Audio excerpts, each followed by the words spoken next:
MBBS പഠിക്കണം എന്ന് ആഗ്രഹിക്കുന്ന ഒരു കുട്ടി എന്തുകൊണ്ടാണ് എയിംസ് ടാർഗറ്റ് ചെയ്യേണ്ടത്? എയിംസിനെ പക്ഷെ കമ്പയർ ചെയ്യുന്ന സമയത്ത് ഡെഫിനറ്റ്ലി സെക്കൻഡ് ഇയർ തൊട്ട് യു വിൽ ഗെറ്റ് ഒരുപക്ഷെ ആളുകൾക്ക് MBBS കുറിച്ച് പറയുന്ന സമയത്ത് ഒട്ടും അറിയാത്ത ഒരു കാര്യം കൂടിയാണ്. ഇപ്പോൾ ഏത് ഫെസിലിറ്റീസിനെ കുറിച്ച് പറയുകയാണെന്നുണ്ടെങ്കിലും ജിമ്മ് തൊട്ട് റീഡിങ് റൂം ആയിക്കോട്ടെ, ആ ഒരു അഡ്മിഷൻ എടുക്കുന്ന സമയത്ത് ഞാൻ വളരെയധികം ഫിയർ ചെയ്തൊരു കാര്യമായിരുന്നു. ഒരു സ്റ്റേറ്റ് മെഡിക്കൽ കോളേജിനെ കമ്പയർ ചെയ്യാൻ നമുക്ക് ഒരിക്കലും പറ്റില്ല. ബിക്കോസ് ഞാൻ എക്സ്പോസ്ഡ് ആയിട്ടുള്ള സ്റ്റേറ്റ് മെഡിക്കൽ കോളേജിലെ ഒരു പ്രൊഫസറുമായിട്ട് UGSനെ ശ്രദ്ധിക്കാൻ വേണ്ടി PG സിസ്റ്റം 5.5 ഇയേഴ്സിന് വേണ്ടി നിങ്ങൾ പേ ചെയ്യുന്ന ഒരു എമൗണ്ട് എന്ന് വെച്ച് കഴിഞ്ഞാൽ 6,000 rupees ആണ്.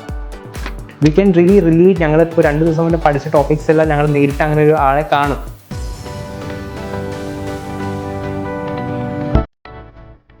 MBBS പഠിക്കണം എന്ന് ആഗ്രഹിക്കുന്ന ഒരു കുട്ടി എന്തുകൊണ്ടാണ് എയിംസ് ടാർഗറ്റ് ചെയ്യേണ്ടത്? എയിംസ് എന്ന് പറയുന്ന സമയത്ത് എയിംസ് എല്ലാവരുടെയും ഒരു നീറ്റിനെ പഠിക്കുന്ന ഒരു കുട്ടിയെ സംബന്ധിച്ചിടത്തോളം എയിംസ് എപ്പോഴും ഒരു ഡ്രീമാണ്.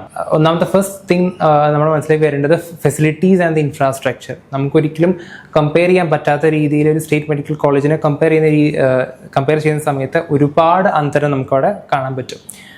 നമ്മുടെ മോഡേൺ ആയിട്ടുള്ള ഒരുപാട് സ്കാനിങ് ആയിക്കോട്ടെ, ഡയഗ്നോസ് മെത്തേഡ്സ് ആയിക്കോട്ടെ, ആൻഡ് ബിൽഡിങ്സ് ആയിക്കോട്ടെ, അതിൻ്റെ ആർക്കിടെക്ചർ ആയിക്കോട്ടെ, നമ്മൾ വളരെയധികം ഒരു സ്റ്റേറ്റ് മെഡിക്കൽ കോളേജിനേക്കാൾ എത്രയോ ബെറ്റർ ആയിരിക്കും. ഇപ്പോൾ ഏത് ഫെസിലിറ്റീസിനെ കുറിച്ച് പറയുകയാണെന്നുണ്ടെങ്കിലും ജിമ്മ് തൊട്ട് റീഡിങ് റൂം ആയിക്കോട്ടെ, ലൈബ്രറി ആയിക്കോട്ടെ, ആൻഡ് എവറിഥിങ് അതെല്ലാം അവിടെ ബെറ്റർ ആയിരിക്കും. In general you will get A very good atmosphere. നിങ്ങൾക്ക് ഒരു എൻറ്റയർ MBBS ഇയർ എന്തായാലും നിങ്ങൾക്ക് വീട്ടിൽ നിന്ന് നിൽക്കേണ്ടി വരും. പക്ഷേ U will be in A secured space and നിങ്ങൾക്ക് നിങ്ങളുടേതായുള്ള ഒരു പ്രൈവറ്റ് സ്പേസ് നിങ്ങൾക്ക് കിട്ടും. ആൻഡ് നിങ്ങൾക്ക് ഏറ്റവും നല്ല ടെക്നോളജീസ് ആൻഡ് ഏറ്റവും നല്ല ഫെസിലിറ്റീസ് നിങ്ങൾക്ക് and faculties. And obviously when you compare with state medical college കുട്ടികൾ പകുതിയായിരിക്കും, ഏകദേശം 125 സ്റ്റുഡൻസ് ആണ് എൻ്റെ ബാച്ചിൽ.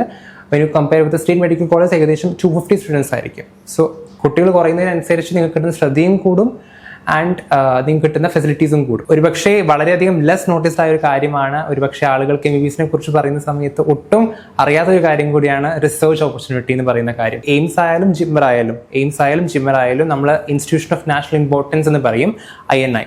അപ്പോൾ അവിടെ വരുന്നൊരു എക്സ്റ്റെൻസീവ് റിസർച്ച് കൾച്ചർ ഉണ്ട്. നിങ്ങൾ ഫൗണ്ടേഷൻ കോഴ്സിൽ ആ ഒരു ഫസ്റ്റ് ഇയർ കടക്കുന്ന സമയത്ത് തന്നെ നിങ്ങളെ റിസർച്ച് എന്ന് പറയുന്ന കാര്യത്തെക്കുറിച്ചിട്ട് അവർ പറഞ്ഞ് മനസ്സിലാക്കി തരും. എങ്ങനെയാണ് റിസർച്ച് ചെയ്യേണ്ടത്, എന്തൊക്കെ ഇവിടെ സപ്പോർട്ടീവ് ആയിട്ടുള്ള കാര്യങ്ങളുണ്ട്. സ്റ്റുഡൻഷിപ്പ് ആയിക്കോട്ടെ, ഷോർട്ട് ടേം ആയിട്ട് നിങ്ങൾക്ക് റിസർച്ച്ഷിപ്പ് ആയിക്കോട്ടെ, എല്ലാത്തിനുള്ള ഓപ്പർച്യൂണിറ്റീസ് എയിംസ് പ്രൊവൈഡ് ചെയ്യും. പക്ഷെ if you compare with government medical colleges ആണെന്നുണ്ടെങ്കിൽ അവിടെ അവർ ഫോക്കസ് ചെയ്യുന്നത് നിങ്ങളുടെ ഒരു 5.5 ഇയേഴ്സിന്റെ ഒരു ഡിഗ്രി മാത്രമേ ഫോക്കസ് ചെയ്യുന്നുള്ളൂ. അതിനപ്പുറം ഒരു പേപ്പർ പബ്ലിഷ് ചെയ്യാനോ അല്ലെങ്കിൽ റിസർച്ച് ഓപ്പർച്യൂണിറ്റിനെ കുറിച്ചിട്ട് അധികം ഒരു നോളേജ് അവിടെ കൊടുക്കുന്നില്ല.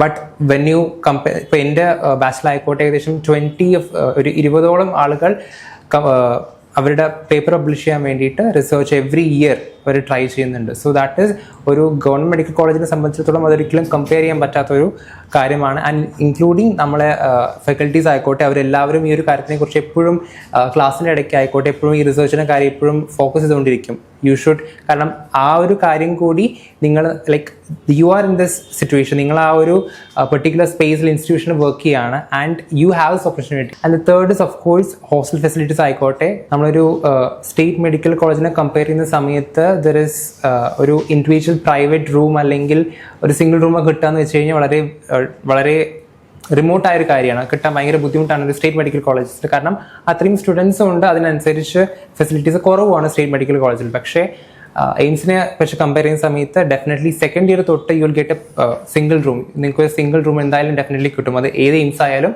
അങ്ങനെ കിട്ടും. സോ ഞാൻ ഫസ്റ്റ് എൻ്റെ അഡ്മിഷൻ എടുത്തൊരു സ്റ്റേറ്റ് മെഡിക്കൽ കോളേജിലായിരുന്നു. സോ ആ ഒരു അഡ്മിഷൻ എടുക്കുന്ന സമയത്ത് ഞാൻ വളരെയധികം ഫിയർ ചെയ്തൊരു കാര്യമായിരുന്നു.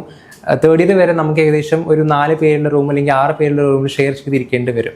സോ ദാറ്റ് ഈസ് നിങ്ങൾ വിചാരിക്കും അതൊക്കെ ഫൈൻ ആയിരിക്കുമെന്ന് വിചാരിക്കും. പക്ഷേ നിങ്ങൾ സെക്കൻഡ് ഇയർ തൊട്ടിനി നീറ്റ് കഴിഞ്ഞു, നിങ്ങൾ MBBS പഠിക്കുന്നതിന് ശേഷം you have to prepare for NEET P ജിക്ക് വേണ്ടി നിങ്ങൾ പ്രിപ്പയർ ചെയ്യണം. ആ സമയത്ത് നിങ്ങൾക്കൊരു പ്രൈവറ്റ് സ്പേസ് നിങ്ങളുടെ അനുസരിച്ച് ഒരു ഷെഡ്യൂൾ ഉണ്ടാക്കാനും അതിനനുസരിച്ച് നിങ്ങൾക്ക് പഠിക്കാനും, ബിക്കോസ് നിങ്ങൾ ഇമ്പോർട്ടൻ്റ് നിങ്ങൾ വീടിന് ദൂരെ നിൽക്കുന്ന സമയത്ത് അവിടെ നിങ്ങൾക്കൊരു you require A private space. ആ ഒരു പ്രൈവറ്റ് സ്പേസ് വളരെ ഇമ്പോർട്ടൻ്റ് ആണ്. സോ അത് നിങ്ങൾക്ക് ഗവൺമെൻറ് മെഡിക്കൽ കോളേജിൽ കിട്ടാൻ ബുദ്ധിമുട്ടാണ്. ബട്ട് എയിംസിൽ അതൊരു എന്താ പറയുക നിങ്ങൾക്ക് ഒരു ഗ്രാൻഡ് ആയിട്ടുള്ളൊരു കാര്യമാണ്. You will get it definitely, നിങ്ങൾക്ക് അത് കിട്ടുന്ന ഒരു കാര്യം. ആൻഡ് ദ ഫോർത്ത് ആസ്പെക്ട് ഞാൻ പറയും ഫീസ് സ്ട്രക്ചർ. എയിംസിൽ നിങ്ങൾ അഡ്മിഷൻ എടുക്കുന്ന സമയത്ത് ഫോർ ദി 6 years 5.5 yearsന് വേണ്ടി നിങ്ങൾ പേ ചെയ്യുന്ന ഒരു എമൗണ്ട് എന്ന് വെച്ച് കഴിഞ്ഞാൽ 6,000 rupees ആണ്. ആൻഡ് ദാറ്റ് ഈസ് നിങ്ങൾ ഒരു സ്റ്റേറ്റ് മെഡിക്കൽ കോളേജിൽ കേരളത്തിൽ പോയിട്ട് എടുക്കുന്ന സമയത്ത് കൊടുക്കുന്ന PTA ഫണ്ട് എന്ന് വെച്ച് കഴിഞ്ഞാൽ അതിൻ്റെ ഇരട്ടിയാണ്. There is no concept called PTA fund എന്ന് പറയുന്ന കോൺസെപ്റ്റോ അങ്ങനെ കോൺസെപ്റ്റ് ഒന്നും എയിംസിലില്ല. ആകെ നിങ്ങൾ കൊടുക്കുന്നത് ഈ ഒരു 5.5 yearsന് കൊടുക്കുന്നത് 6,000 rupees ആണ്. ആൻഡ് പിന്നെ നിങ്ങൾ കൊടുക്കുന്നത് ആ ഒരു മെസ് ഫീസ് മാത്രം, ഭക്ഷണത്തിന് വരുന്ന ഫീസ്. വേറെ ഒരു ഫീസ് നിങ്ങൾക്ക് ഇൻ ബിറ്റ്വീൻ നിങ്ങളുടെ ബുക്സിന് എക്സ്പെൻസ് മാത്രമേ വരുന്നുള്ളൂ, വേറെ അഡീഷണൽ ആയിട്ട് ഒരു എക്സ്പെൻസും വരുന്നില്ല. പിന്നെ നിങ്ങൾക്ക് കിട്ടുന്ന എക്സ്പോഷർ ഒബ്വിയസ്ലി നിങ്ങളൊരു എയിംസിൽ പഠിക്കുന്ന സമയത്ത് യു വിൽ ഗി നിങ്ങൾ എക്സ്പോസ് ടു ഒരുപാട് കൾച്ചേഴ്സിന് എക്സ്പോസ്ഡ് ആയിരിക്കും, ഒരുപാട് ഡിഫറെൻറ്റ് പീപ്പിൾസിന് എക്സ്പോസ്ഡ് ആയിരിക്കും. ആൻഡ് ഇൻഫാക്ട് ആ ഒരു നിങ്ങളൊരു ഹോൾ ന്യൂ സെറ്റപ്പിലേക്കാണ് പോകുന്നത്. ഇപ്പം ഞാൻ I am studying in AIIMS Patna. So Bihar എന്ന് പറയുന്ന സ്റ്റേറ്റിനെ കുറിച്ചിട്ടും അവിടുത്തെ കൾച്ചറിനെ കുറിച്ചിട്ടും അവിടുത്തെ ജോഗ്രഫി ആൻഡ് അവിടുത്തെ ഏതൊക്കെ clinical, because it's A popular state and ഞങ്ങൾ ആ ഒരു പോപ്പുലർ സ്റ്റേറ്റ് ആയത് കാരണം എയിംസിൽ ഒരിക്കലും വളരെ ചെറിയ ചെറിയ കാര്യങ്ങൾക്ക് വേണ്ടി എയിംസിൽ അധികം ആളുകൾ വരില്ല. ബിക്കോസ് ഇറ്റ്സ് വളരെ തിരക്കുള്ള സ്ഥലമാണ്. സോ ഒരിക്കലും ചെറിയ ചെറിയ കാര്യങ്ങൾക്ക് ഒരിക്കലും വരില്ല.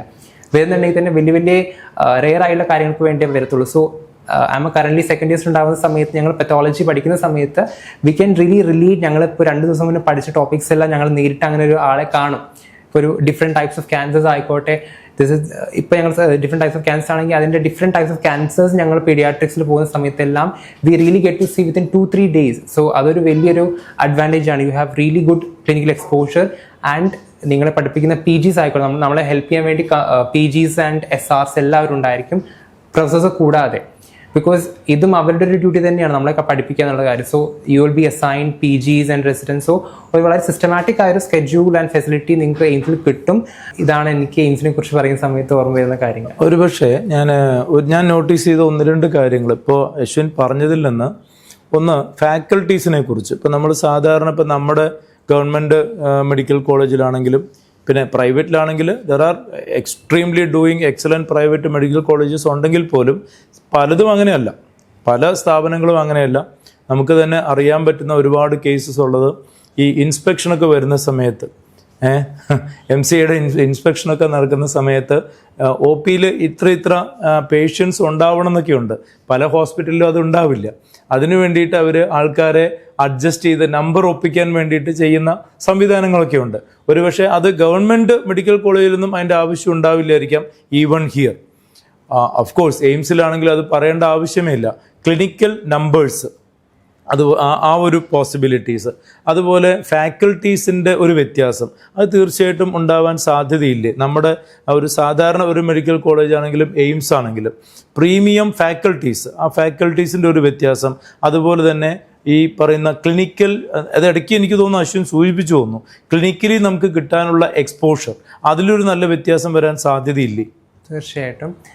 ഒന്നാമത്തെ കാര്യം, ഫാക്കൽറ്റീസിനെ കുറിച്ച് പറയുന്ന സമയത്ത് എയിംസിലേക്ക് ഒരു ഫാക്കൽറ്റി ആയിട്ട് വരുന്നത് തന്നെ യു ഹാവ് ടു സബ്മിറ്റ് ഇത്ര പേപ്പേഴ്സ് നിങ്ങൾക്ക് വേണമെന്നും. ആൻഡ് അവർക്ക് കണ്ടിന്യൂസ് ആയൊരു കോമ്പറ്റീഷൻ ബിറ്റ്വീൻ ദ പ്രൊഫസേഴ്സ് ഉണ്ടായിരിക്കും. ലൈക്ക് അസിസ്റ്റന്റ് പ്രൊഫസർ ആയ ഒരു വ്യക്തി ഒരു അസോസിയേറ്റ് പ്രൊഫസർ ആവാൻ വേണ്ടി they are continuously trying.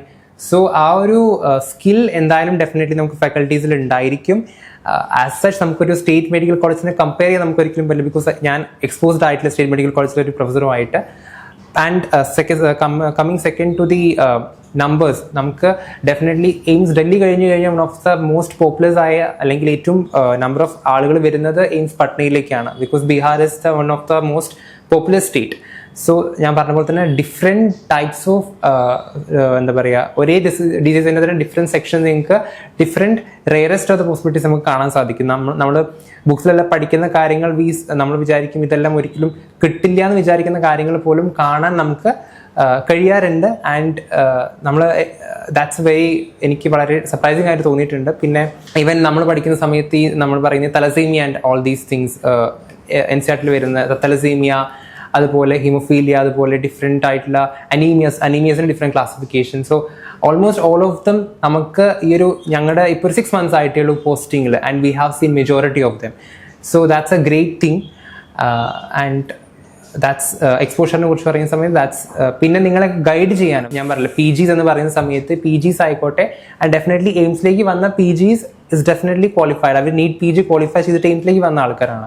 So they are also skilled persons. അവരും സ്കിൽഡ് ആയിട്ടുള്ള ആൾക്കാരാണ് ആൻഡ് ദേ ഡു ഹാവ്, നമ്മൾ പഠിപ്പിക്കുന്ന സമയത്ത് അവരും പറയും ദീസ് ആർ ഇമ്പോർട്ടൻറ്റ് തിങ്സ്, നിങ്ങൾ ഈ സെക്ഷൻസ് പഠിക്കണം, ഇത് നിങ്ങൾക്ക് ഗുഡ് ടു നോ ടോപ്പിക്സ് ആണ് and apart from that is a nice know topics ആണെന്ന് പറഞ്ഞിട്ട് നിങ്ങളെ സെപ്പറേറ്റ് ആയിട്ട് പഠിപ്പിക്കാൻ വേണ്ടിയിട്ട് you have PGs also. So PGs നമ്മളെ അതായത് UGസിനെ ശ്രദ്ധിക്കാൻ വേണ്ടി PGs ഒരു system. So that is something that I have seen differently in AIIMS. കാരണം വി ഹാവ് PGs, അത് കേരളത്തിലെ മെഡിക്കൽ കോളേജ് അല്ലെങ്കിൽ ഡിഫറെൻറ്റ് സ്റ്റേറ്റ് മെഡിക്കൽ കോളേജിൽ നിന്ന് വന്ന PGs ഉണ്ട്. സോ അവർ പറയും നിങ്ങൾക്ക് എയിംസിൽ കിട്ടുന്ന UGക്ക് കിട്ടുന്ന ഒരു തരം പരിഗണന ഞങ്ങൾക്ക് കിട്ടിയിട്ടുണ്ടായിരുന്നില്ല എന്ന് പറയുന്നുണ്ട്. സോ അവരിൽ നിന്നാണ് ഞാൻ പറയുന്നത് അവർക്കൊരു we do have A great difference, ഞങ്ങളെ ട്രെയിൻ ചെയ്യുന്ന രീതിയിൽ ഒരു ഗ്രേറ്റ് ഡിഫറൻസ് ഉണ്ട്. യെസ്, അതാണ് എനിക്കിതിനെക്കുറിച്ച് പറയാനുള്ളത്.